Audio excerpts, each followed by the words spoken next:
ganjaran duduk habis subuh tuh, walaupun sambil ngangguk-ngangguk.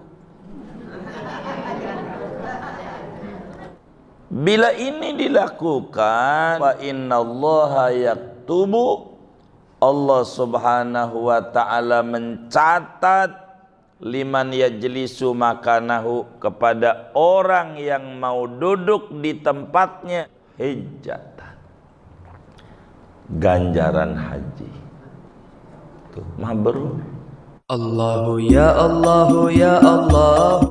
Assalamualaikum warahmatullahi wabarakatuh. Bismillahirrahmanirrahim. Alhamdulillahi rabbil alamin. Wassalatu wassalamu ala sayyidina Muhammadin wa ala alihi wa sahbihi ajma'in. Amma ba'du. Faqad qala al-imamul muallif rahimahullahu ta'ala wa nafa'ana bihi wa bi barakati ulumihi wa ghafara lahu wa li masyayikhihi wa li masyayikhina amin.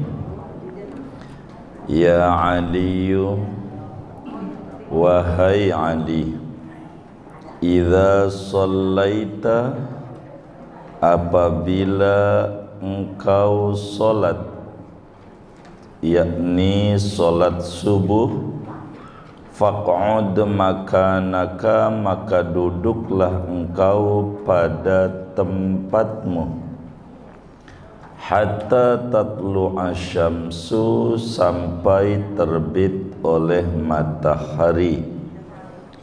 Fa innallaha, maka sesungguhnya Allah, yaktubu, yaitu menuliskan oleh Allah, liman yajlisu makanahu, bagi orang yang duduk ia pada tempatnya, hijjatan, akan pahala haji, wa umratan, dan pahala umrah, au itqa raqabatin, atau memerdekakan hamba sahaya, au sadaqata alfi dinarin fi sabilillah, atau sedekah 1000 dinar fi sabilillah, di jalan Allah.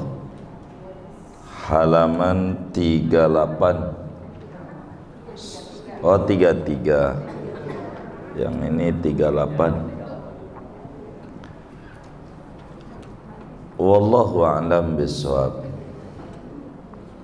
Bapak Ibu saudara-saudara sekalian, Bapak Ibu saudara-saudara sekalian yang mulia, pagi ini kajian hadis kita masih berbicara wasiat-wasiat Rasulullah sallallahu alaihi wasallam kepada Imam Ali bin Abi Thalib.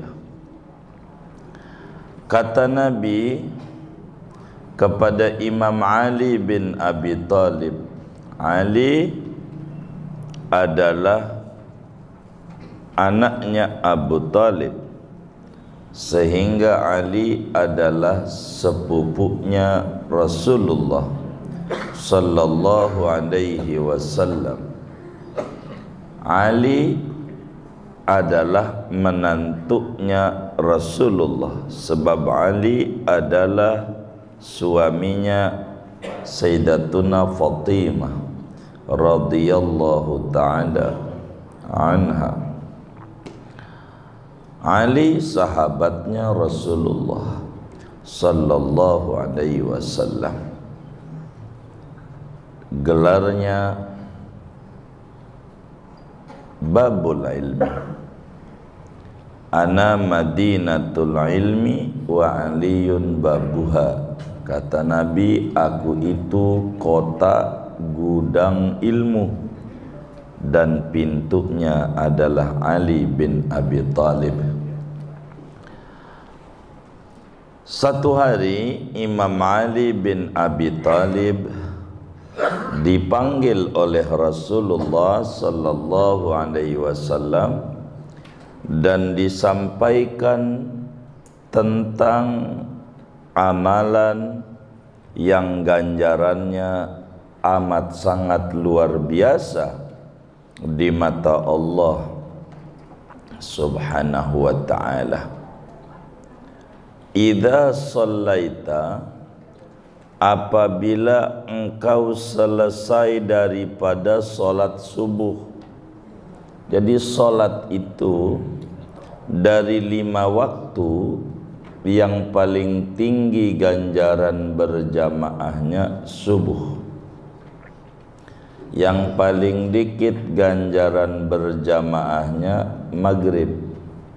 Maka antara maghrib dan subuh yang paling rame orang sholat berjamaah adalah sholat maghrib, sebab takut kebanyakan ganjaran. Kalau maghrib mau dikit begitu, padahal ganjaran yang paling tinggi adalah subuh, khususnya subuh hari Jumat jauh lebih tinggi dibanding subuh yang lainnya. Bila kita mendengar salat fajar atau qabliyah subuh atau salat sunnah subuh, ganjarannya lebih baik dari dunia dan isi-isinya, bagaimana dengan sholat subuhnya? Orang sholat sunnahnya aja segede gitu. Nah, sholat subuh, kata Nabi, kalau udah beres sholat subuh, faq'ud makana, duduk aja, jangan pulang dari masjid. Di masjid dulu, duduk aja. Kalau ibu-ibu sholatnya barangkali di rumah, maka duduk aja tuh di pesolatan, di sejadahnya. Habis sholat subuh tuh muknanya jangan dicopot, duduk aja di situ. Duduknya doang nih, kita belum bercerita baca apa begitu. Tidak, kita kesana, duduk doang begitu. Habis sholat subuh enggak pulang, duduk di masjid sampai matahari terbit. Ada jam di masjid tulisan syuruk, kadang bunyi nit nit nit nit, itu namanya tanda matahari terbit gitu, tanda matahari terbit begitu. Kalau sekarang tengah naman lewat dikit udah terbit, 35-an begitu, udah terbit tuh matahari. Jam 5.35 kita duduk aja di tempat duduk kita. Kalaulah ibu-ibu di rumah, duduk aja sampai matahari terbit, enggak geser dari tempat sholatnya, meski duduknya sila. Tuh duduk doang begitu dapat ganjaran haji mabrur, dapat ganjaran haji, dapat ganjaran umrah. Duduk doang. Jadi ganjaran umrah, ganjaran haji itu banyak. Bagi kita orang miskin, jangan bersedih hati. Banyak jalan di mata Allah sehingga kita punya nilai ganjaran haji, ganjaran umrah, meski kita tidak pergi ke Mekah. Caranya, habis sholat subuh jangan pergi, duduk aja di situ sampai matahari terbit. Duduk aja, enggak ngapa-ngapa, enggak.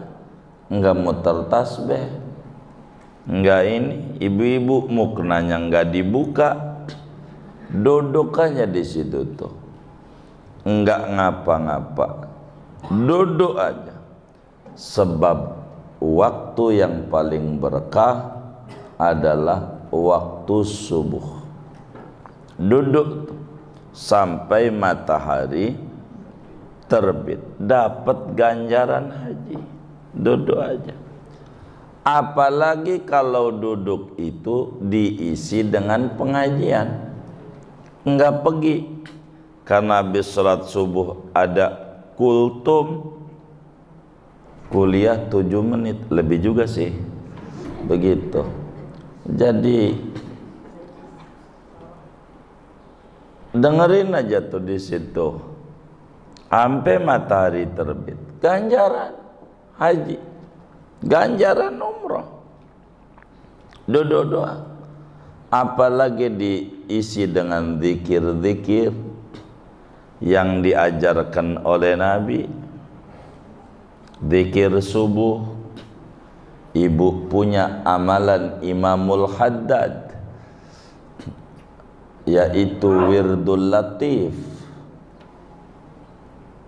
zikir pembuka jalan rezeki. Kami sudah bagikan buku-bukunya itu. Subuh baca di situ, itu pas sampai dengan terbit matahari. Atau baca Yasin kah subuh, baca Waqiah kah subuh itu, wis duduk aja, duduk, tar yang lainnya. Apalagi sekarang udah enak, udah pensiun. Kalau dulu-dulu alasannya gua kan kerja, sekarang alasannya apa lagi? Main sepeda. Begitu. Jadi duduk aja di masjid, diisi sama zikir. Apa baca sholawat ke? Udah baca sholawat. Dapat berapa? Dapat berapa ribu ke? Yang penting mah sampai matahari terbit. Matahari terbit. Duduk aja. Enggak ngapa. Duduk doang dapat ganjaran haji mabrur. Ingat ganjaran. Jangan sampai pulang dari masjid ditanya, dari mana lo? Habis haji. Nah, miring gitu. Kata orang, habis haji. Bukan ganjarannya. Ganjarannya. Bukan habis haji, ganjarannya percis kayak orang pergi haji. Alhamdulillah, tiap hari dapat, tiap hari. Jadi ganjaran tuh banyak sekali. Tinggal kita mau ngambil atau enggak. Subuh tuh duduk. Maka yang enak itu muslim tuh jadi pengusaha. 90% lebih rezeki itu Allah berikan pada usaha. Makanya orang Cina ngambil ini dari kalamnya Rasulullah. Cina itu menjadi pembisnis. Cina pembisnis. Sebab dengan bisnis bisa mengatur negara mana aja. Begitu. Sebab pejabat sampai detik ini dari tahun dal takutnya sama pengusaha. Benar nggak? Pejabat mana aja sama pengusaha itu takut. Begitu. Orang rebutan pengen jadi pegawai ASN ini. Padahal dia takut sama pengusaha. Begitu, masih mendingan jadi pengusaha, bisa ngatur undang-undang, bisa ngatur ini, ngatur itu, ngatur orang bisa menjadi kepala negara, ngatur bisa jadi kepala pemerintahan dalam sebuah provinsi, bisa diatur. Sama siapa? Pengusaha. Duit, begitu. Duit, begitu. Maka kalau kita pengusaha, kita yang ngatur waktu. Begitu kenapa yang ngatur itu waktu untuk kita. Sebab umur kita ini bahasa gampangnya ya waktu. Waktu itu ya umur. Begitu. Dan umur itu kayak gunung es. Dipakai habis, kagak dipakai habis, tetap aja. Begitu. Tuh umur. Begitu. Kalau kita jadi pegawai, banyak waktu yang terbuang. Karena dalam rumus pegawai itu, kalau pekerjaan bisa kelar seminggu, jangan dibikin sehari. Kalau pekerjaan bisa kelar seminggu, jangan dibikin sehari. Itu rumus pegawai. Ini Senin. Sebetulnya sih kalau dikerjain hari ini rapi, gitu. Kalau rapi, ntar dikasih pekerjaan baru. Dulur-dulur aja sampai Jumat, gitu. Ada nggak yang kayak begitu tuh? Yang mana orangnya? Tuh begitu. Tuh itu dalam rangka apa kalau mau jujur? Dalam rangka buang-buang waktu. Kalau pengusaha nggak mau, gitu. Kalau barang bisa habis hari ini, nggak mau sampai besok-besok. Dan waktu yang ngatur kita. Waktu kita mau buka, kita mau tutup, begitu. Jumat tutup, begitu. Jadi suka-suka kita. Kalau pengusaha raja,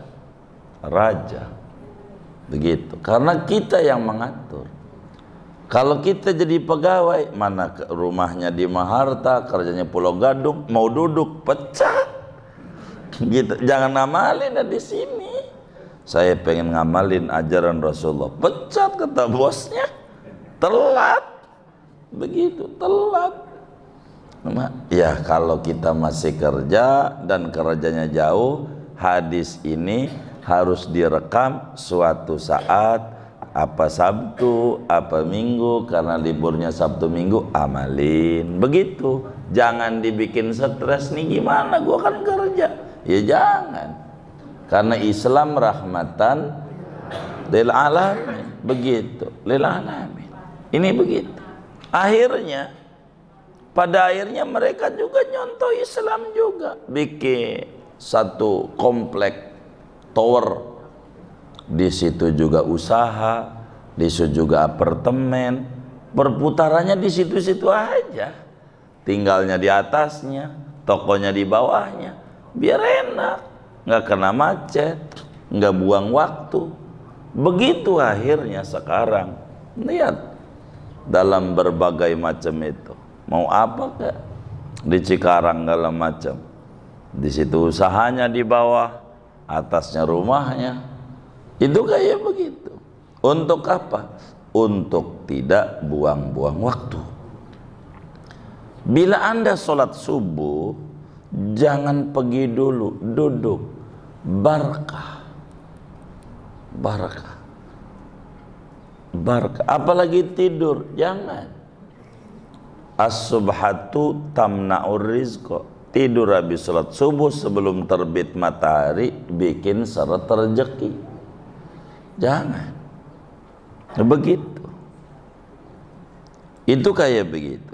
Jadi bila Anda sholat subuh, Ali sebetulnya bukan kepada Imam Ali saja, tapi kepada kita umatnya Nabi Muhammad sallallahu alaihi wasallam. Jadi yang disebut Ali, yang dimaksud semua umat Nabi. Jadi maknanya, wahai umatku, bila engkau sholat subuh, duduk dulu di tempatmu, jangan bergeser sampailah matahari terbit. Sampai terbit, duduk aja. Silakan muter tasbih. baca la ilaha illallah wahdahu la syarikalah lahul mulku wa lahul hamdu yuhyi wa yumiitu wa ala kulli syai'in qadir 100 umpamanya. Begitu, baca subhanallah walhamdulillah wa la ilaha illallah wallahu akbar 100 umpamanya. Baca apalagi subhanallah bihamdihi subhanallazim 100 umpamanya. Baca rabbighfirli wali walidayya warhamhuma kama rabbayani shaghira 100, atau rabbana ighfir lana wa tub alaina innaka antat tawwabur rahim selawat 100. Pokoknya yang penting duduk di situ. Apalagi kalau baca Quran begitu dalam duduk ini. Tapi ini mah bukan zikirnya, duduknya, ganjaran duduk habis subuh tuh, walaupun sambil ngangguk-ngangguk.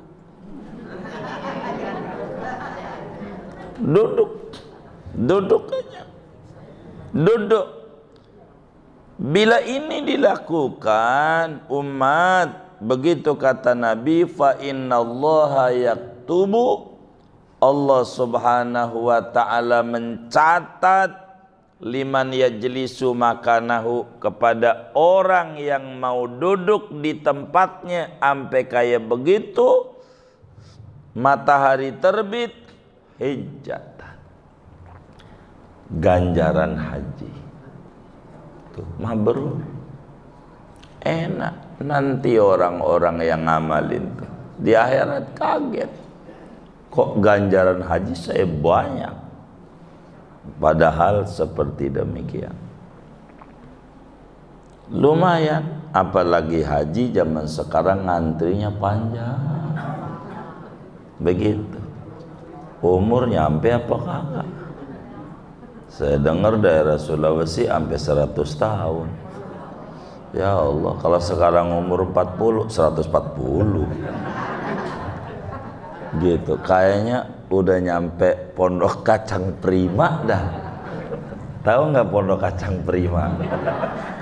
Begitu, nyampe, gitu, nyampe nya, nyampe Tanah Kusir. Lama, dah malin.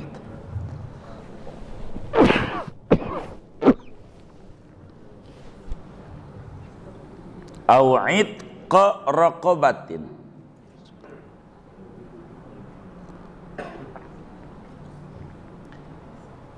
dan dapat ganjaran memerdekakan hamba sahaya. Duduk doang tuh, ia dapat ganjaran haji mabrur. 2, ia dapat ganjaran umroh mabrur. Tuh, duduk doang. Ini kita nggak ngomongin baca Quran habis subuh ganjarannya apa, enggak, duduknya doang lagi. Zikir-zikir ntar lain, duduk doang. Duduk doang. Orang dulu tuh jadi berkah karena kayak gini. Orang dulu. Ntar kita bedah. Hamba sahaya, saudara, orang dijual. Hamba sahaya itu orang dijual, perdagangan orang zaman dulu. Jadi orang tuh dijual. Jadi sehingga harga dirinya tidak ada. Kalau orang ini dijual, dimiliki, ada namanya pasar budak, pasar hamba sahaya, dimiliki. Udah dia kerja,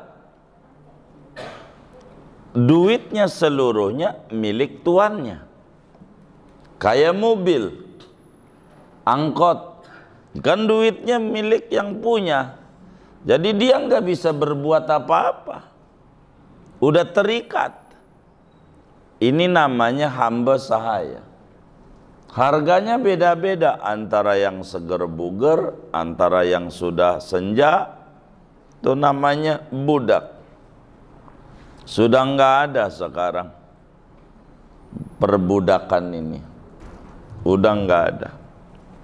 Jadi bisa ditidurin, ya bisa. Kalau perempuan Ama si yang punya kan kayak motor bisa dinaikin. Barang nggak beda kayak barang. Ini dimerdekakan mahal. Orang masalahnya membebaskan orang tuh mahal. Itu kalau kita duduk habis sholat subuh, duduk aja sampai terbit matahari, dapat ganjaran memerdekakan hamba saya. Alhamdulillah, besar begitu besar. Dulu Bilal tuh budak dimerdekakan oleh Abu Bakar Siddiq. Abu Bakar Siddiq itu budak begitu. Itu begitu. Au shadaqata alfi dinar fi sabilillah, dan dapat ganjaran sedekah 1000 dinar untuk perang sabil. 1 dinar itu saudara 4 gram emas. 1 dinar tuh 4 gram emas. Kalau 1000 dinar berarti berapa? 4 kilo katanya, 4000 gram, 4 kilo. Kita sedekah emas 4 kilo, punya enggak? Kagak. Begitu, enggak punya, tapi ada. Duduk doang, enggak ngapa-ngapa, kayak sedekah 4 kilo, 1000 dinar. 1000 dinar uang emas tuh duduk doang tuh. Kenapa orang dulu berkah? Coba kita lihat antara orang dulu sama orang sekarang. Dari apanya aja beda. Orang dulu anak banyak. Banyak. Orang belakangan anak dikit. Orang dulu bisa 33 kayak biji tasbih. Banyak anaknya. Banyak. Orang dulu anaknya banyak. Begitu. Kita paling 2, 3, jarang sampai 10, jarang. Begitu, jarang. Kedua, kita orang kerja sebelum matahari terbit, udah berangkat. Sebelum nongol tuh matahari udah jalan. Pulang sesudah terbenam.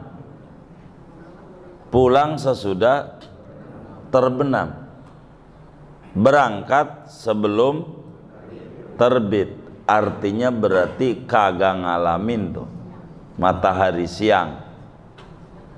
Berangkat malam, pulang malam. Kerja kita.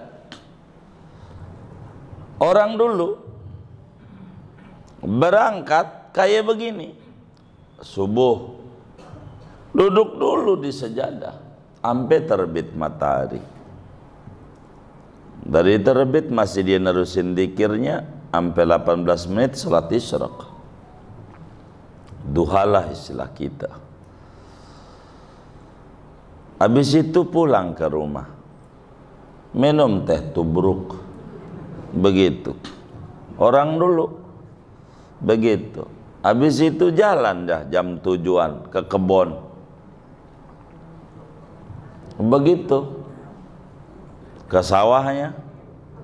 Begitu. Pulang itu jam 4:30.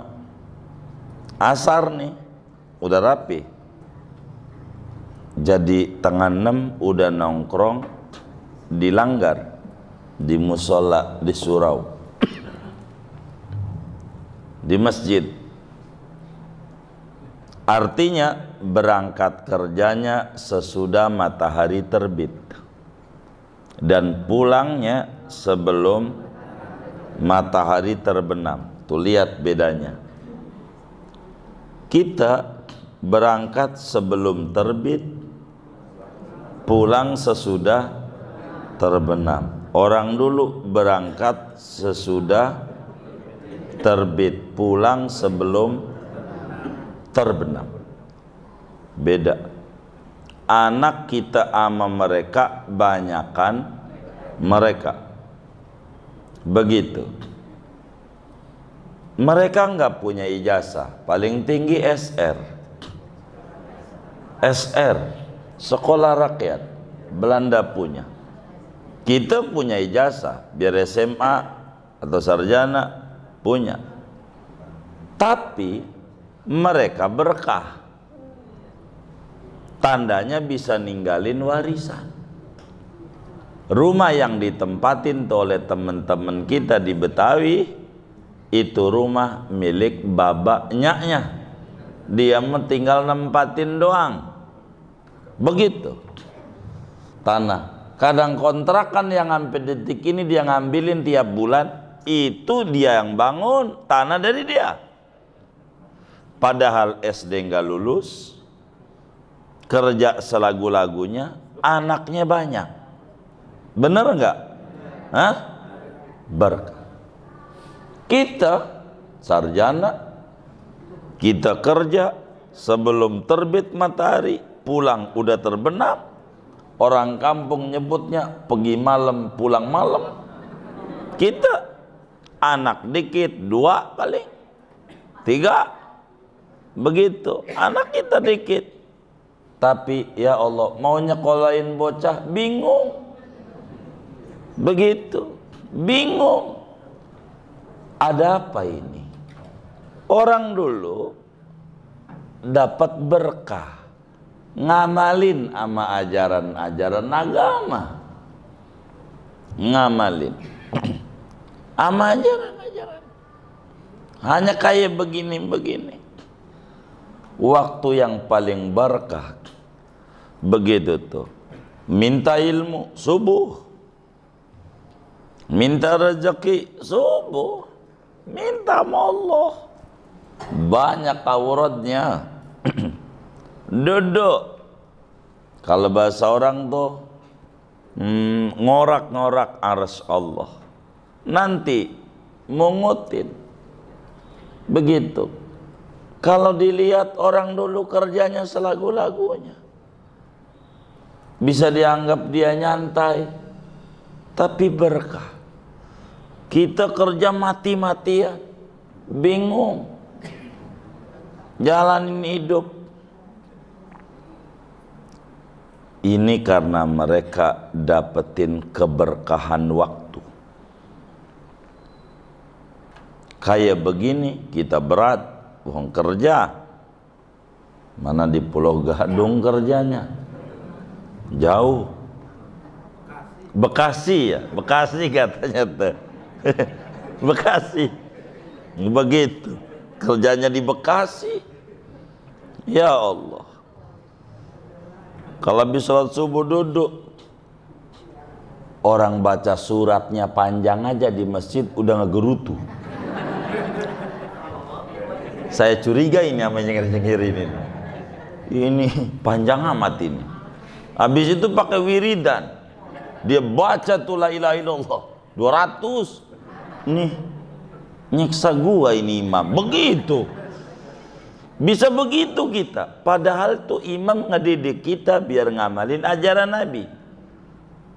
Ini kok kagak geser-geser ini imam. Begitu. Bisa terjadi itu. Padahal ini ganjarannya besar. Banyak ganjarannya. Duduk doang. Habis sholat subuh sampai terbit matahari. Udah duduk aja. Diem aja. Tafakkur boleh tafakkur. Merenung habis subuh, gede ganjarannya. Merenungi kehidupan. Merenungi bola, bola Piala Dunia. Iya, direnungi aja. Begitu. Kan kalau direnungi tentu banyak ketemu hikmah, filsafatnya. Tuh, bola dikejar-kejar, udah dapet ditendang. Begitu. Ngapain nih kejar kalau dapet tendang? Bukan begitu. Emang begitulah kalau pengen berkah. Kita kejar-kejar no dunia. Udah dapat ya dibagi. Ada masjid yang dibangun, bantu. Ini bantu. Itu berkah. Emang begitu. Begitu. Hidup tuh begitu, saudara. Maka orang dulu dapat berkah karena ngamalin ajaran seperti ini, saudara. Ajaran ini luar biasa. Rasul suruh duduk doang. Duduk doang. Syukur-syukur baca Quran. Syukur-syukur baca solawat. Baca zikir. Syukur-syukur taklim. Duduk. Duduk. Berkah. Habis subuh tuh sampai matahari terbit. HP matiin. Yang bagi rezeki Allah. Jangan takut. Begitu. Tenang aja. Subuh duduk sampai matahari terbit. Itu begitu. Kalau kita nggak bisa sholat isyraq langsung, kudu ditambah 18 menit sesudah terbit. Kalau di Mekah bebas 24 jam. Kapan aja kita mau sholat boleh. Kalau Mekah, Madinah enggak, sama kayak kita. Pada asar kagak boleh, pada subuh kagak boleh. Repot. Begitu. Begitu. Apalagi kayak sekarang orang umroh di Raudhah dapatnya mana jam 4 lagi habis asar. Begitu. Di Raudhah dia sholat banyak banget. Udah sholat asar, sholatnya banyak banget, lumayan diatur nih, enak. Saya sholat banyak nih, sampai 20 rakaat. Kapan habis sholat asar? Bikin dosa samping Rasulullah. Gede nggak dosanya? Ya Allah, di Maharta aja gede dosanya. Bikin dosa, apalagi samping Nabi. Gara-gara nggak tahu. Ini kan kita harus pahami betapa Islam memberikan banyak ganjaran. Untuk apa? Untuk bekal kita menuju akhirat. Sesekali kita jalanin, dicoba sama kita, duduk saja, syukur-syukur sambil zikir, syukur-syukur habis subuhnya ada taklim, duduk di situ, ganjarannya double. Apalagi taklim. Orang berangkatnya aja ganjaran haji juga ngaji. Apalagi duduknya, maka ganjarannya besar. Jadi kita tidak perlu bersedih. Sebagai orang yang gak mampu ke Mekah, ke Madinah, banyak cara yang ditawarkan oleh Nabi Muhammad Sallallahu alaihi wasallam bernilai ibadah haji, ibadah umrah. Jadi Nabi itu sangat sayang kepada umat. Sejarahnya Masjid Quba, bukan Quba sini nih, Quba di Madinah, itu ngadu sama Rasulullah Sallallahu alaihi wasallam. Ngadu. Orang miskin Madinah ngadu sama Nabi, ya Rasulullah, enak kono orang Mekah saban hari bisa umroh. Mekah tinggalnya dekat Baitullah, bisa umroh. Kami miskin di Madinah, jauh. Waktu itu jauh juga, apalagi dari Indonesia, jauh. Gimana kami mau umroh? Kalau yang kaya-kaya sih enak bisa ke Mekah dengan naik kafilah naik unta. Lah kami bagaimana? Perjalanan menuju Mekah jauh 500 kilometer. Kata Nabi, ini Nabi sayangnya sama umat. Jadi apa yang Anda pengenin? Pengen umroh. Dah, kalau mau umroh, ente wudhu di rumah, wudhunya di rumah. Jalan menuju Masjid Quba, lalu sholat 2 rakaat, ganjaran umroh. Itu sejarahnya ganjaran umroh. Man tatahhara fi baitihi, siapa orang bersuci di rumahnya, artinya berwudu, kemudian dia berangkat menuju Masjid Quba, lalu sholat 2 rakaat, sama dapat ganjaran umroh. Jadi banyak jalan. Kalau kita mau pakai hadis itu, lah jauh kita dari Kuba. Begitu. Sampai jangan diganti. Ini kata Nabi, jalan ke Masjid Kuba. Nabi tahu Maharta juga ini. Begitu. Bukan begitu, bukan. Begitu. Kita masih banyak cara-cara biar dapat ganjaran haji banyak. Jangan bersedih. Banyak ajaran. Banyak. Ganjaran haji, ganjaran umroh besar. Bagi kita orang miskin, ya ngejar kayak begini. Pahala haji, pahala umroh. Ini cara kita, cara. Bagi kita orang yang pengen sedekah, duit kagak punya, mau sedekah duit nggak ada. Nih, diem aja di masjid ampe matahari terbit, kaya sedekah 1000 dinar. Begitu. Kita pengen merdekakan hamba saya, enggak punya.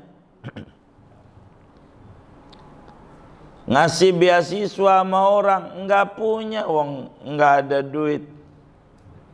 Begitu. Enggak ada duit. Ya udah. Habis sholat subuh jangan pulang dulu, duduk di masjid. Gitu duduk. Kali aja yang dikit ada yang ngasih sarapan, ya kan? Begitu. Bukan zikir, zikir apa kayak di masjid. Barakah, barakah.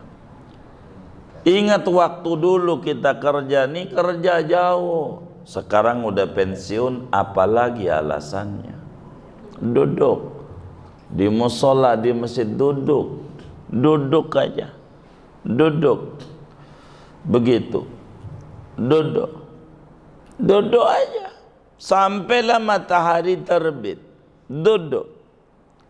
Ini waktu paling berkahnya waktu. Coba diamalin. 40 hari lah dia. Kagak putus tuh kayak begitu tuh. Lihat tuh keberkahannya. Kalau Rasulullah Sallallahu Alaihi Wasallam sudah bicara, di sana banyak kebaikan yang harus direbut oleh muslim. Tuh begitu, saudara. Duduk. Sama seperti maghrib dan isya. Tuh ganjarannya besar. Betapa Imam Abu Sulaiman Ad-Darani ditanya oleh muridnya Abul Hawari, guru, bagus mana menurut agama? Saya puasa tapi tidak duduk antara maghrib dan isya di masjid, atau saya duduk di masjid dari maghrib sampai isya enggak puasa. Bagus mana guru? Kata Imam Abu Sulaiman Ad-Darani radhiyallahu ta'ala an, ya kalau ditanya begitu, ijma' bainahuma. Bagus dua-duanya. Puasa juga, maghrib sampai isya duduk-duduk di masjid.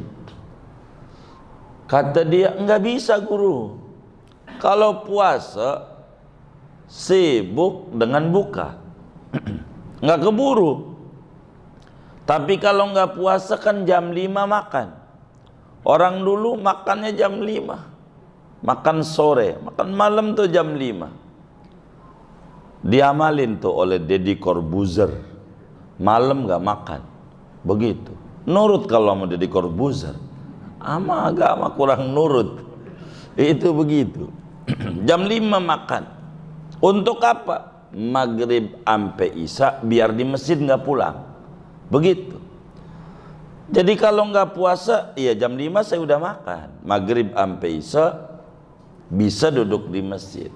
Kata Imam Abu Sulaiman Ad-Darani, beliau bilang, andai kau puasa sunat setahun penuh, nggak putus, puasa setahun, ama duduk antara maghrib dan isya di masjid, pulang-pulang sesudah sholat isya, ganjarannya kalau pengen dapat tahu ganjaran, sekali kau duduk maghrib sampai isya nggak pulang di masjid, ama puasa ente setahun penuh masih gedean duduk antara maghrib dan isya di masjid. Ihya ma bainal isya'aini, menghidupkan waktu antara maghrib dan isya di masjid. Sama, ini namanya waktu-waktu berkah. Orang dulu kayak begitu, jam 5, tangan 6 udah dilanggar, udah di masjid surau, duduk aja. Habis sholat isya pulang dah. Tuh begitu. Jadi lebih banyak kayak begitu. Subuh pulang-pulang udah matahari terbit baru pulang. Orang dulu anak banyak kayak biji tasbih, kantor nggak punya, ijazah nggak ada, berkah bisa ninggalin warisan. Kenapa? Karena ngamalin ajaran Rasulullah Sallallahu Alaihi Wasallam. Maka kejarlah sesuatu untuk kita bisa dapetin manfaat. Dengan itu hidup kita makin berkah. Enggak bisa seluruhnya saudara di dalam mengamalkan ajaran Rasulullah ini.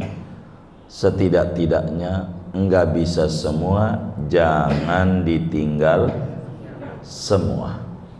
Enggak bisa semua, jangan ditinggal semua. Maka penting ini, lihat keberkahannya. Apalagi bapak dan ibu demen baca salawat, demen baca Quran, demen baca dalailul khairat, demen baca ratibul haddad, demen baca wirdul latif. Barakah, barakah, barakah. Begitu. Habis subuh tuh kayak begitu, sampai bunyi di masjid tuh nit. Begitu. Dah pulang, saya pengen sholat isyraq di masjid. Dia tunggu dulu sampai 18 menit lagi. Saya enggak lah, di rumah aja, jadi nyampe rumah baru sholat isyraq. Kan jalan juga lumayan rada jauh juga nih dari masjid ke rumah. Ya enggak apa-apa. Intinya ini kita habis sholat subuh duduk doang di masjid. Duduk aja. Duduk aja. Jadi duduk-duduknya di masjid itu di surau barakah. Enggak buru-buru pergi, enggak buru-buru. Begitu. Itu mah ya Allah, sholat dia di rumah pakai mukna, mana dasternya udah bolong. Habis sholat itu pengen buru-buru dibuka aja muknanya. Ini gerah. Ntar dulu, pakai aja. Berkah. Duduk aja. Duduk. Karena di sini keberkahan itu didapat. Siapa orang pengen haji enggak punya duit, ambil ini.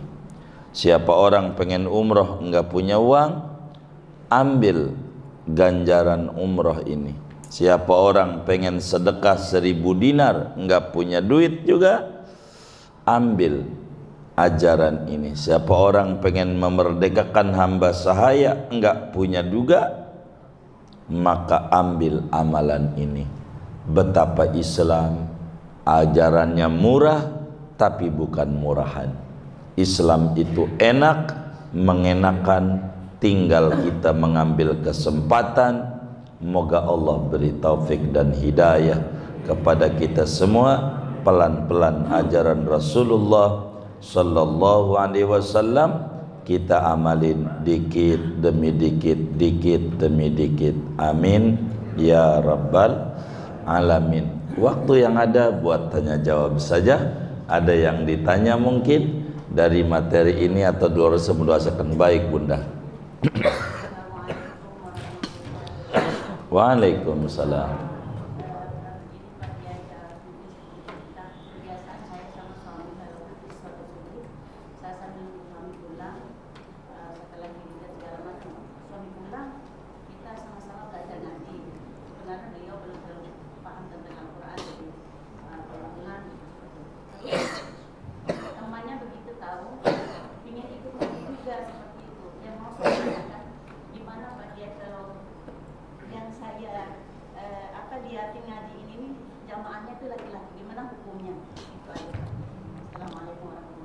Waalaikumsalam warahmatullahi wabarakatuh. Boleh saja Bunda, bagus.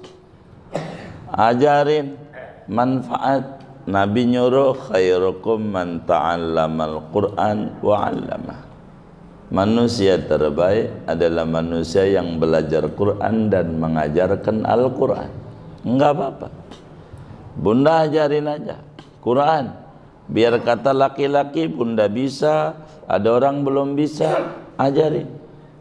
Begitu. Enggak apa-apa, penting. Dan kalau ngajarin Quran, bundanya mohon maaf, meski orang lain, bundanya dibuka cadarnya. Kalau ngajarin, jangan ditutup. Nantinya enggak bisa dia, karena Quran harus musyafahah. Musyafahah itu bahasa kampungnya adu bibir.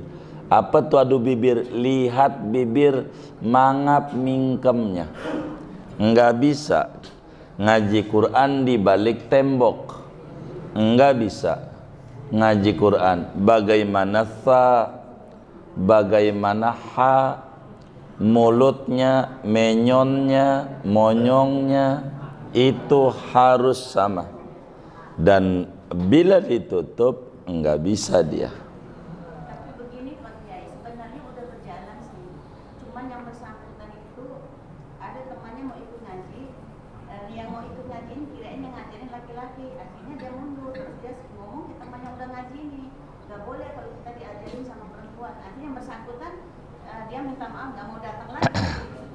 Iya, salah dia, begitu. Yang sabar saja, salah itu. Belajar aja. Kami juga punya guru Quran dulu perempuan, begitu. Banyak. Jadi nggak apa-apa. Siapa ngerti agama ya ajarin, begitu. Itu karena keliru, biarkan yang keliru. Tapi kalau ada orang minta ngaji lagi sama bunda kita, ajarin. Khairukum man ta'allamal Qur'an wa 'allamah. Manusia terbaik yaitu yang mau belajar dan mengajar Quran. Ajarin yang bisa. Cuman pesan kami, kami girang bunda dengan pakai apa namanya niqab, pakai cadarnya, tapi kalau giliran ngaji Quran harus dibuka, wajib. Seperti ini giliran ngaji fikih harus kelihatan, untuk ruku sujud biar faham. Jadi ada bagian yang dipraktekkan supaya mengerti.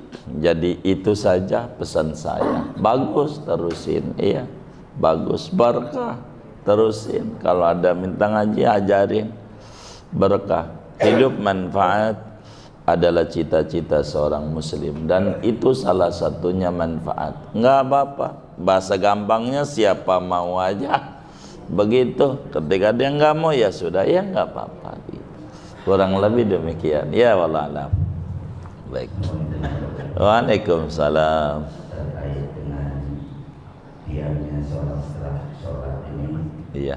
apakah memang harus tempat di mana kita melaksanakan sholat atau berbeda tempat? Karena memang juga khususnya sudah ada kebiasaan setelah selesai doa kita musafahat sambil membaca sholawat. Tentu saja ini kan berarti tidak menapaki apa yang tadi disampaikan. Apakah kita boleh tetap melaksanakan setelah sahabat salam-salaman mengambil tempat masing-masing atau terima kasih. Oh baik. Jadi turun ke bawah maksud Ustaz. Ngelain. Lala. Oke, geser. Baik. Jadi apa yang dimaksud dengan kalimat faq'ud makanak? Duduklah di tempatmu. Artinya duduklah di tempatmu itu maknanya jangan pindah dari ruangan di mana kita berada. Bukan duduk di tempat itu maknanya duduk saja. Ibarat kita di masjid, kemudian nih bagaimana habis wiridan ada salaman-salaman, akhirnya tadinya duduk di situ sekarang duduknya di sebelah mari, kan begitu? Iya begitu, iya. Yang tadinya duduk di sop pertama jadi sop ketiga, kan begitu. Apakah mengurangi ganjaran ini? Tidak mengurangi ganjaran yang ada, masih masuk pada kalimat faq'ud makanak. Kamu duduk di tempatmu. Di tempatmu tuh di ruanganmu. Begitu, di situ. Enggak apa-apa. Saudara kemudian wiridan, selamanan biasa. Sebagai wiridan-wiridan yang ada, kemudian pindah geser tempat duduk, begitu, maka tidak berkurang ganjaran yang disebutkan oleh Nabi Muhammad. Begitu, wallahu a'lam. Begitu. Ya baik.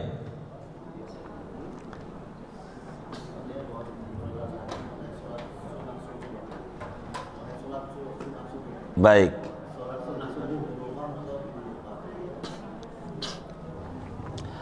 Salat sunnah subuh tuh bagusnya di rumah apa di masjid?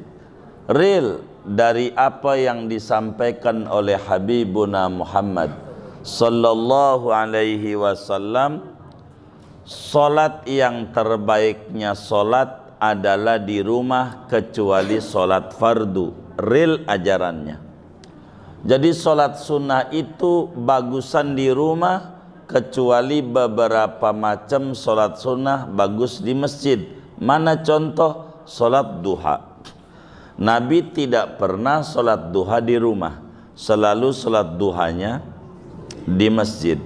Dan Nabi waktunya ngambilnya jam 9. Itu karena yang tingginya jam 9 salat duha dan tempatnya di masjid. Ini berbicara ganjaran. Jadi qabliyah subuh ya bagusnya di rumah, bagusnya. Cuman bila kemudian di rumah juga kagak, masih bagus di masjid. Begitu. Gitu. Ujungnya pulang dari rumah tuh habis sholat zuhur. Karena tinggian di rumah, sampai rumah ngomong anak. Begitu. Anak nangis kata bininya nih, ngomong nih. Begitu akhirnya enggak, udah di masjid juga bagus. Tapi kalau berbicara real ajaran, biar rumah ada keberkahannya, nawiru buyutakum bis sholati wa tilawatil Quran. Terangi rumahmu dengan solat. Solat apa? Solat sunat. Itu begitu. Dan baca Quran. Jadi kalau ditanya ganjaran terbesar adalah di rumah. Bila kemudian spare waktu yang sangat sempit, subuhnya sempit, dikasih waktu 10 menit atau 5 menit dari adzan menuju qomat, jangan di rumah. Begitu, ketinggalan. Begitu, jangan. Jadi kita tidak kaku, tapi kalau berbicara ditanya tinggian mana ganjarannya, kalau begitu jawabannya sholat sunat apapun bentuknya, kecuali beberapa sholat tertentu kayak macam duha, kayak macam Aidil Fitri, Aidil Adha dan seterusnya, itu baru di masjid. Selebihnya sholat sunat di rumah lebih tinggi ganjarannya. Begitu. Jadi sholatul rajuli fi baitihi afdalu illal maktubah. Salatnya seseorang di rumah itu lebih gede ganjarannya kecuali salat wajib. Itu di masjid. Begitu. Jadi cuman dilihat saja mana yang bisa. Begitu. Tapi real kalau ditanya hukum ajaran, bagus di rumah. Tapi kalau kemudian kita nanti habis ba'diyah ini, habis ba'diyah, habis adzuhur ini, kalau di rumah nantinya nggak ketemu ba'diyah, udah di masjid aja. Begitu. Yang penting ngerjainnya. Ini kan berbicara fadilah tempat namanya. Gitu. Fadilah tempat. Kurang lebih demikian. Wallahu a'lam. Ayub. Waalaikumsalam. Waalaikumsalam. Dalam yang prinsip tadi Pak Kiai sampai terbit matahari, terus sebelum terbit matahari wudhu kita batal, jadi kita ke kamar mandi, terus kamar mandinya kan di luar ruangan haji, bagaimana? Waalaikumsalam. Jadi tidak kaku di dalam memaknai yang ada. Namanya disebut uzur syar'i. Bagus pertanyaan Bapak kita. Barakallahu fikum. Jadi bagaimana kalau batal? Ya kalau batal ya dia bagaimana kalau dia lagi baca Quran, pengen kebet-kebet, ya dia keluar. Tapi kalaulah kemudian enggak ada yang kemudian dia baca, artinya yang memerlukan untuk wudhu, dia duduk, enggak apa-apa. Wong i'tikaf di masjid itu enggak syarat punya wudhu. I'tikaf di masjid itu enggak ada aturannya kudu punya wudhu. Yang penting kagak berhadas besar. Itu aturan fikihnya, aturannya. Jadi enggak apa-apa. Apalagi seperti bapak kita orang wudhu tempat wudhunya mana jauh, enggak apa-apa, enggak hilang ganjaran. Kan niat kita pengen di masjid, cuman karena udzur syar'i pengen kencing, mana di Masjidil Haram lagi, WC-nya jauh, WC-nya jauh, ya, balik lagi, enggak hilang ganjaran yang tadi itu, tidak hilang Bapak. Allah Maha tahu dengan niat-niat kita begitu. Baru juga selesai dia wudhu, wudhunya mana di masjid di bawah rada jauh, baru naik lantai 2 pengen kentut lagi, ya udah wudhu lagi aja lagi, nggak apa-apa. Begitu udah wudhu baru juga mau naik kentut lagi, wudhu lagi, nggak apa-apa. Jadi tidak mengurangi ganjaran apa yang tadi. Ini namanya kan letterlek bahasa, tapi kan Islam tidak kaku dari apa yang ada. Kurang lebih demikian. Wallahu a'lam. Waalaikumsalam.